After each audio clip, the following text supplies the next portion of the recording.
Hey everyone, this is Jen and you're watching BPD Woman. On this channel, you will learn how to more effectively live and manage your borderline personality disorder. Or if you have complex post-traumatic stress disorder, or if you consider yourself a highly sensitive person and find it difficult to regulate or manage your emotions, you will also learn to become more effective in life on this channel. My aim is to share my insight, wisdom, experience, research, and knowledge that I've gained through DBT. And after living with the disorder for 30 years and after being diagnosed for 20 years. On this channel, you will find positive, solution-based approaches to recovery. We'll talk about problems, I'll tell you what works for me, and we don't pass judgment on this channel. Mostly. Sometimes a joke or two ends up there. But for the most part, you're in a positive and very safe place. And while I am not a therapist or a life coach or a psychologist, I can answer one question that most of those folks cannot, which is, what is it like to live with borderline personality disorder? And while I highly recommend that you get specialized treatment for your personality disorder, and that means DBT or a psychologist trained in personality disorders, really seek out a specialist. It is important. However, what they are basing their treatment off of is academia and interactions with other BPD clients. While I have been through those processes, I can share a lens of what it is like to live with it, which they cannot. And so I'm going to offer you extra insight that you would not necessarily get from a psychologist's office. If you're a family member, if you are a spouse, if you are just someone who's interested in positive solution-based approaches to recovery from either of the three conditions that I just mentioned, you are also in the right place, and there is a playlist just for you entitled Tools and Resources for the Family. Check it out. Okay, if that all sounds good, please hit subscribe and the bell below so you never miss a beat. I produce anywhere from 3 to 5 videos each week, all something new, so let's get started. Every now and then I take video suggestions from viewers. After all, this channel is for you and I want to produce content that meets your needs. And I had a video request from a viewer named Lydia the Lovely, and I'm going to throw up our screen grab conversation of what her video request was, and I'll also put up a link to the video request video, lots of video, so that if you have a request for a video, you can also drop me a line and I will tailor a video just for you, and leave as much detail as possible so that I can tailor it specifically for what your questions are. Lydia reached out with a super popular topic that all of us, if you are human, you have experienced this. If you have BPD, you've experienced it to a greater degree because of your sensitivity issues and how much and how deeply you feel and how hard and how long it can take to come back to what we call our emotional baseline or a regulated state of emotional well-being. And that is the topic of shame. And I've done a few videos on shame, and I will put a few other links up, but you really can't talk about shame in just 1 or 2 or even a dozen videos, right? There's so many different angles, there's so many different things that can be garnered from looking at these topics in different aspects and ratios. And so specifically, Lydia managed that she wanted to have some assistance or gain some insight on managing inner turmoil, that it's hard to visualize, self-shame. And so there's a lot of things going on there, and we're going to unpack that. But first, let me preface by saying that, and I'll put up the DSM-5 here of what the criteria is for BPD. But if you have BPD, you meet some hallmark criteria, and there's 10 that you must meet. I believe you must meet 5 of the 10. But anyway, BPD is on a spectrum, so to say, right? Some of these symptoms or behaviors might be more prevalent to you, or they may be less problematic. So but the core issues, right, are twofold that tie into shame. The first is extremely low self-esteem and low self-worth, which is also tied into an unstable self-image, right? If you don't know who you are, what you like, what your preferences are, what you stand for, what kind of people you want to be friends with, what kind of people you don't want to be friends with. You know, do you like sushi or do you not like sushi? If you don't know these preferences, then you can be very, very easily swayed and persuaded and kind of morphed into the ideals and preferences of others. And sometimes there's nothing wrong with that, you know? Like, for instance, I really used to be afraid of pit bulls because I had a negative experience with one about 10, 12 years ago. And then I met a boyfriend and he wanted to get a pit bull and I was incredibly adverse to that. And then he got this dog and now I fell in love with the breed. We broke up and I bought my own pit bull. So sometimes, and likewise, you know, my ex-husband, he was really into scuba diving. He turned me on to scuba diving and now scuba diving is mine. So it's not to say that someone can't introduce you to something and then you take that on as your own and you really like, wow, what, you know, where has this been all my life? Like I love scuba diving. I love pit bulls, right? But we're talking about kind of like some deeper, like core stuff, right? We're talking about, you know, what are your ethics? What are your morals? What do you stand for? You know, how do you want people to treat you? You know, have you done things or let things be done to you or feel like you've put yourself in situations, rightfully or wrongly so, that ended up in a way that was problematic and then you felt bad about that, right? And so if you're trying to appease others and be a part of a group or have acceptance, which, hello, I have like for a really, really long time, I think I'm getting more away from that. I have a greater sense of, you know, self-partnering and being alone, which is fine with me, and not having a dozen friends around. But there was a time where I was like, oh my God, I need these people. I need like, okay, whatever you want, I'll be. And I wasn't necessarily saying that in a conscious way. I just sort of felt myself roll into this tide of morphing into other people, kind of like a shapeshifter. And so that ties into unstable self-image. So we're going to talk about how to gain a greater sense of self-image. And then we're also going to talk about this concept of self-forgiveness, right? And again, if you have trouble validating yourself, if you seek a lot, I mean, we all need some sort of validation from others. That's not what I'm saying. Remember, this is a gray zone, no black or whites here. It's not you get validation or you live with none. That's not how it works. But primarily, your biggest self-validator should be yourself. And I don't like to use the word should, okay? Like, don't should all over yourself. But your biggest validator has to be you. Why? Because your voice is the strongest and your voice must lead the way for you. So let's talk about a few things that are going on with Lydia's question here, and then we'll unpack them. And I'm going to give you 4 tips to build on your confidence, reduce shame, and learn to be more self-partnered. Let's get going. So one of the first things that I notice from Lydia's statement here, even though it's sort of at the end, is this feeling of turmoil, not being able to visualize anything, and like having these really overwhelming feelings. And if you have BPD, you know, I've used this expression of emotional fibromyalgia. And in fact, I'm going to be releasing another video. I don't know, it's in the queue. I always have these ideas for videos. But there was a study done between having BPD, chronic fatigue, and fibromyalgia, and the similarities and the differences.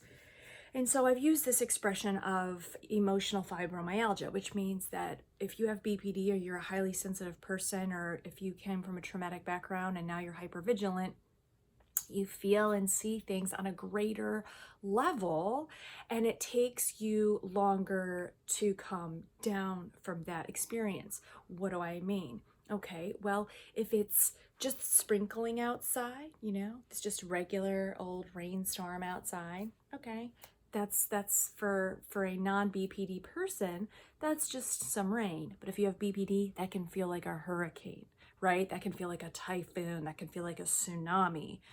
So you feel things at a greater level and intensity than other people do, and it takes you longer to come down after that stimulus. And so what Lydia is saying here with this inner turmoil, and it's hard to imagine things when I'm picking up on, and Lydia, tell me if I'm wrong, but when I'm picking up on from that statement is that she is finding it hard to manage her emotions. And that's where my first tip comes in: distress tolerance skills. So I've created some DBT skills. DBT is dialectical behavior therapy. It's the main modality for treating borderline personality disorder. And within those 4 modules, there's one called distress tolerance. And without distress tolerance, you don't have emotional regulation. And without emotional regulation, you can't be effective and you can't have interpersonal effectiveness.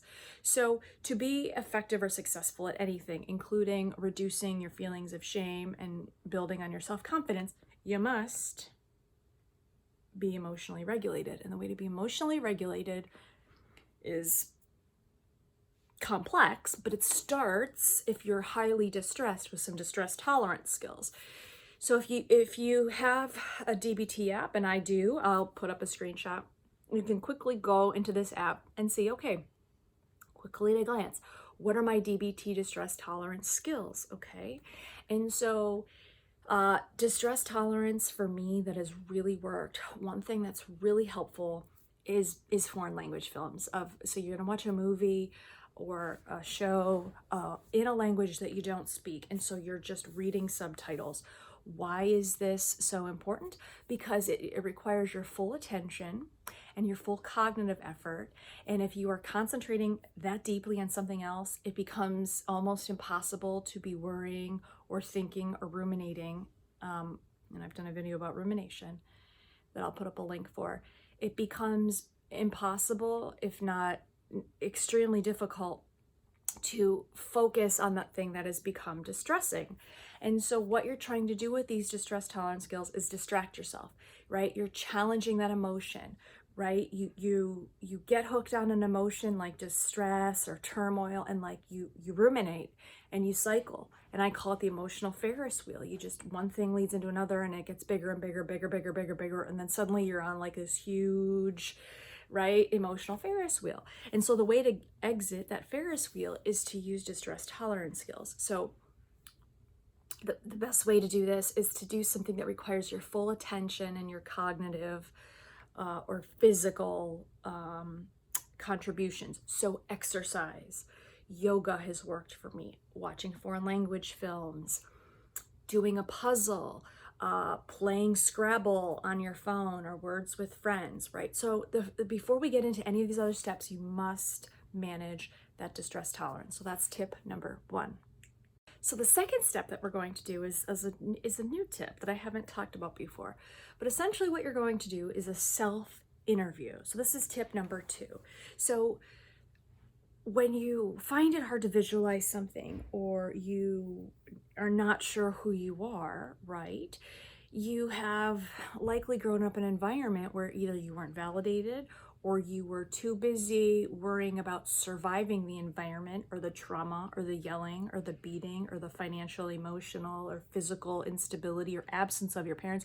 You were just too afraid to really learn those other things that kids at that age learn, like social development skills and,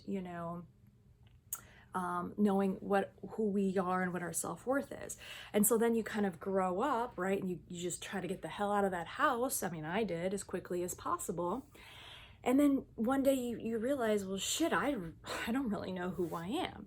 And that can take some time, right? And a lot of things can interrupt that process, getting involved with the wrong crowds, or people that are bad for you, or that are going to lead you down a path of drugs and alcohol abuse, or, listen, I don't, everyone needs to accept responsibility for who they are.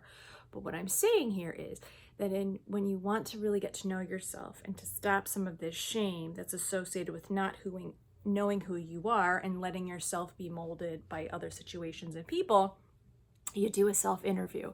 So what is that? Well, it's a self-inventory, right? So you can do it on your phone, on your iPhone or your Android notes. You can do it on a sheet of paper. I've done a video about, writing out goals on a whiteboard. You can use a whiteboard. And essentially, you're going to break this down and you're going to interview yourself, right? So think of it like an interview. You could even do a video on your phone, right? My name's Jen. What do I like? Well, I like being with my dogs. I like watching true crime. I really am a steward of the earth. And so when I see trash on the ground or someone throwing a cigarette butt out, I get involved and I try to remedy that. I participate in stream cleanups. I'm a scuba diver. I love the ocean. I make sure that I pass on to other divers how important it is not to touch the reefs and not to disturb the aquatic life, right? What are my favorite foods? I love spicy. I love Asian-based foods, right? Thai foods. I love Korean food. So you're going to do this self-inventory and you're going to learn to know yourself. And this is not going to be something that's just going to be done once and done. It'll be something that kind of develops over time, but it's a start, right? Think about your favorite movies. Think about your favorite genres. Think about, hey, do you really like watching football or would you rather read a book that day? Do you like martial arts or would you prefer just walking is your form of exercise? And then you're going to move on to the bigger things, right? What do I stand for? What political party am I more affiliated with? How do I feel about things about social issues? Am I straight? Am I gay? Am I non-binary? Do I want to live in a house or do I want to rent? Do I want to get married? Do I want to have kids? Right? And sometimes these ideals change with time. And as you get older, I vacillated for a long time. I want kids. I don't want kids. I want kids. I don't want kids. Well, now I'm in an age where Mother Nature is basically saying, hey, you're getting too old to have kids. But, I wouldn't mind having someone else's kids around, right? So it's going to take a long process, but this is a start. And you're going to do it so you know who you are, so you're not easily persuaded by what others' influences are, and you're not finding yourself being a shapeshifter. So that's tip number 2. Let's go to tip number 3. Okay, so tip number 3 is sort of piggybacking on tip number 2. Now that you kind of have a little bit more of an idea of what you like, okay, you're going to seek out things that align with those values.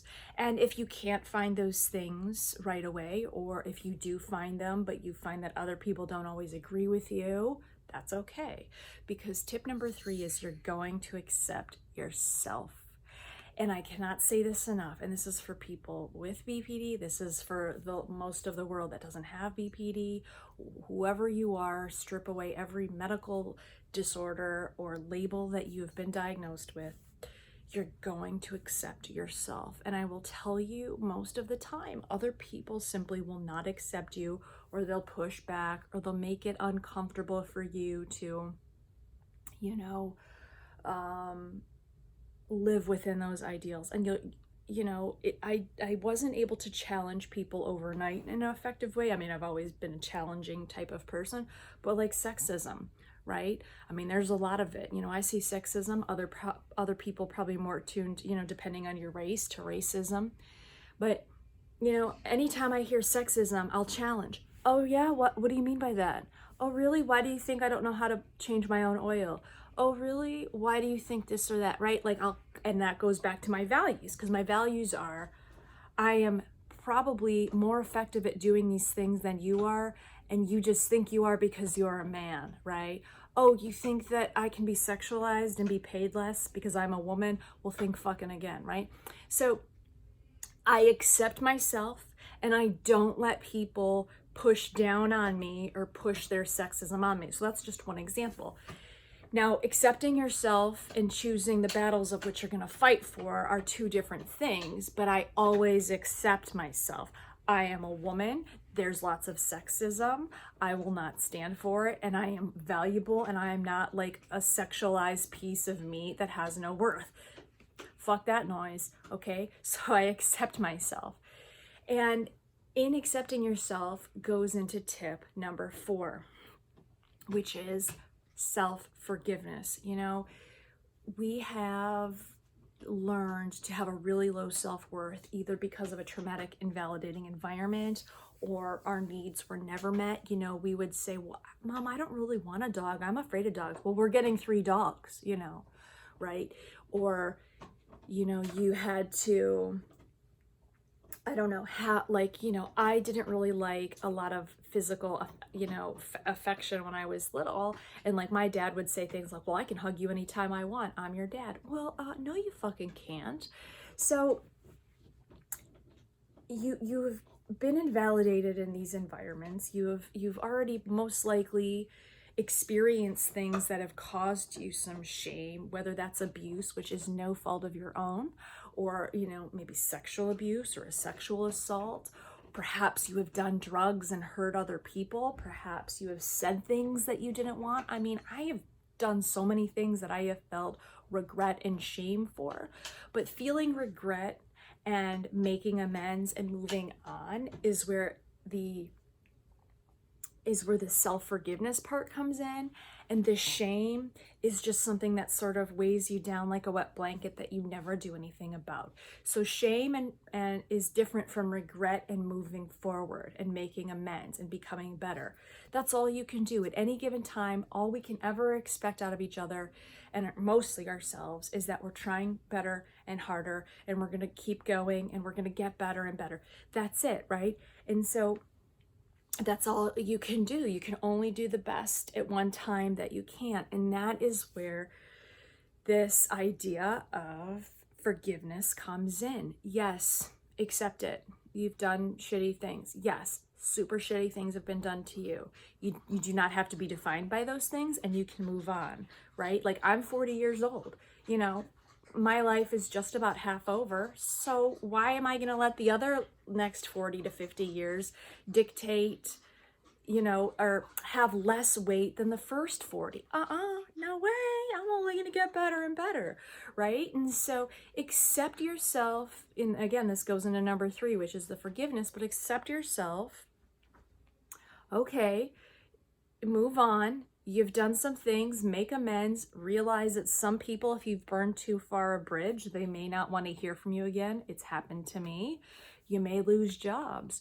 You may have people break up with you, right? You know, maybe you stole money out of someone's purse. You know, it doesn't mean that, you know, you can keep doing that, but it means, okay, forgive yourself, accept it, and then strive to be better.